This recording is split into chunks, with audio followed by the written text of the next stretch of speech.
Mais uma informação para nossa audiência, porque Lula passa por Cuba, depois vai para Nova York, nos Estados Unidos. Há a possibilidade também de se viajar para a Índia, ou seja, Lula com uma agenda internacional bastante movimentada. Vocês acreditam que isso seja importante para o momento que o Brasil vive ou está faltando olhar para o nosso quintal? Eu acho que falta olhar para o nosso quintal, Evandro. Quantas viagens ele já fez? Acho que é o presidente que mais viajou, não só do Brasil, acho que da história, né? Ele vive viajando, como se a gente não houvesse problemas internos aqui. É claro que algumas viagens, elas são justificáveis, como a Índia, aí sim tem uma relevância mundial, né? Muitos dizem que se tornará a nova China, tem um centro de tecnologia muito forte em TI, ou a própria China, ou os Estados Unidos. Aí são países bastante relevantes. Agora, essa viagem com Cuba, para quê, né? E outra, não vai recuperar a dívida, não vai recuperar, e eu arrisco dizer que não vai recuperar, inclusive porque o governo tem uma simpatia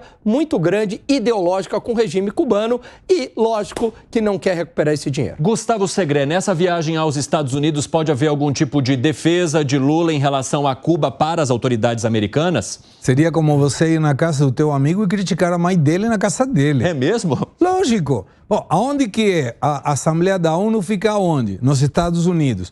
O Brasil geralmente tem a oportunidade de abrir a Assembleia. Espero que o Lula não queira ensacar o vento, como alguma vez um presidente brasileiro tentou fazer. Mas quando você está na casa de outro alguém, você deve respeitar fundamentalmente as questões diplomáticas. Essa situação de, por exemplo, tentar diminuir o embargo ou até suspender o embargo deveria ser negociado a partir da diplomacia. Não se faz publicamente. Mas Lula é um político bastante experiente. Você acha que ele quebraria qualquer tipo de diplomacia política para defender um país como Cuba nos Estados Unidos, conhecendo todos os ritos que envolvem esses países, hein, Segré? Não me assombraria. Do presidente Lula não me assombra mais nada.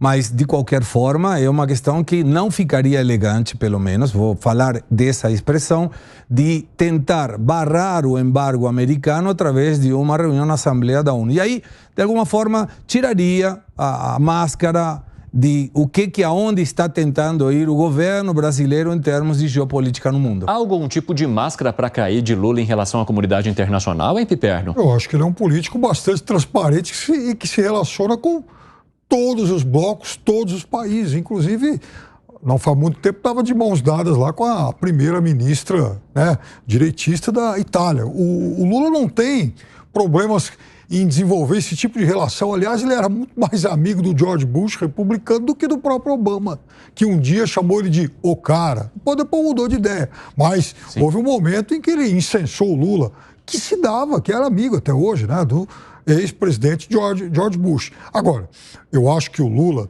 se ele tiver que fazer alguma manifestação em relação a esse embargo, que não é evidentemente um problema do Brasil, mas o Brasil é contra esse tipo de ação, que o faça no discurso. No discurso ele estará dentro de um território internacional. O prédio da Assembleia, né, prédio da ONU é um espaço internacional, que não vá se reunir, claro, com outros líderes para, por exemplo, fora do programa, além do protocolo, fazer algum tipo de manifestação, aí sim, contra o país anfitrião. Que foi, Gani? O problema do Lula, ultimamente, é que ele entra em bola que não precisa, em bola dividida que não é a dele. Ele não está defendendo os interesses do Brasil. Então, a gente viu essa escorregada quando ele disse que a Venezuela era uma democracia e a gente tinha que entender sobre a ótica do país e, evidentemente, isso, Piperno,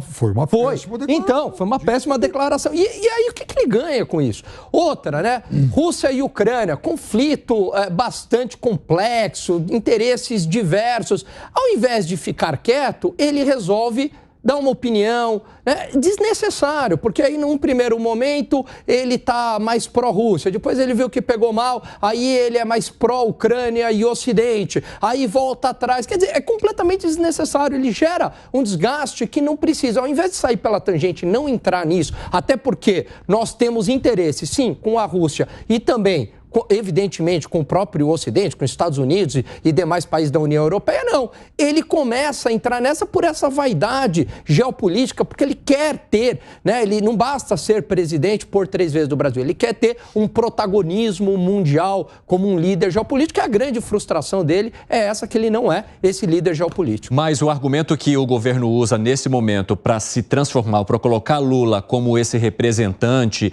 e para fazer essas interações com a comunidade internacional, é justamente o fato de, segundo eles, Jair Bolsonaro ter sido uma para internacional. Não foi uma pária, e eu vou pegar aqui um dado, que eu sei que o Piperno vai dizer que era uma pária e tal, e não era uma pária, Evandro.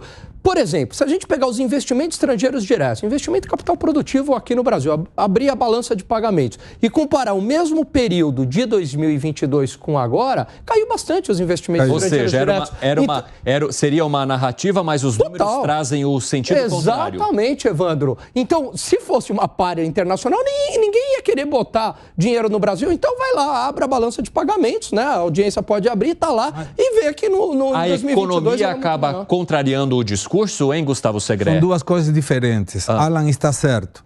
Mas é uma questão ao que o Piperno certamente se refere sempre, é a párea diplomática. O fato de não ter um contato de um país com outro, como Lula está tentando fazer. Mas o que o Gani argumenta é que isso não trouxe reflexo na economia. Claro que não, porque o investidor não está nem aí com a questão política. O que a gente, e os políticos não entendem, um presidente da República é um locatário do cargo presidencial. 4 anos. Eventualmente, 4 anos mais. O país vai continuar depois do período presidencial dele. E o investidor não enxerga a política de governo, enxerga a política de Estado. Se você não muda as condições jurídicas e de mercado, ele vai investir. E esses são os investimentos que o Alan menciona, que foram 90 bilhões, 572 milhões no ano 2022, e a projeção para esse está próximo de 80 bi. Então isso te mostra que não adianta sair visitando o mundo e juntando milhagens através do programa do avião presidencial, se não vêm esses investimentos. Seria a mesma coisa de ter um monte de amigos, mas ficar sem trabalho. Piperno. Como disse o Segré, são duas coisas diferentes. Uma é a questão diplomática. Nisso o Lula é um gigante, Bolsonaro é um anão. Aliás, na última conferência da ONU... Piperno, mas não se esqueça, tivemos uma pandemia. Não, isso prejudicou qualquer intenção do Bolsonaro. Só pegar a atuação dele. Não, mas exemplo, você pega... Na última Assembleia da ONU, ele foi parar comendo praticamente pedaço de pizza na calçada, né? Foi uma coisa... Até a gente brincava aqui, falava... Mas ele não é um deslumbrado como o Lula. Fazer um papel do Borat. Não, mas ele não é um deslumbrado como o Lula, que vai em hotéis caríssimos, 40 mil libras, 40 mil reais não tinha chefe de Estado que perdia tempo com ele. O único que perdeu tempo com ele em 2021 na Assembleia Geral da ONU foi Boris Johnson, também um líder de direito, que chegou lá no dia lá que eles se encontraram, falou, puxa vida, olha, eu tomei a vacina, tomei 2 doses por sinal. Donald Trump é um apoiador dele. Donald Trump, hoje é a grande liderança dos Estados Unidos. Talvez não é à toa que os instrumentos de Estado estão indo contra o Trump, porque sabe que ele pode ganhar a eleição. Em breve é a grande liderança presidiária. E pode ser presidente, ou não é, Segré? Agora, sobre os investimentos do país, é óbvio que você estando bem com o governo, você também começa a abrir novos canais e facilitadores. Agora, independentemente de quem for, por exemplo, o presidente do Brasil ou o líder da China, vai ter gente querendo entrar no populoso mercado chinês, e vai ter gente querendo entrar aqui pelas oportunidades. A economia funciona assim.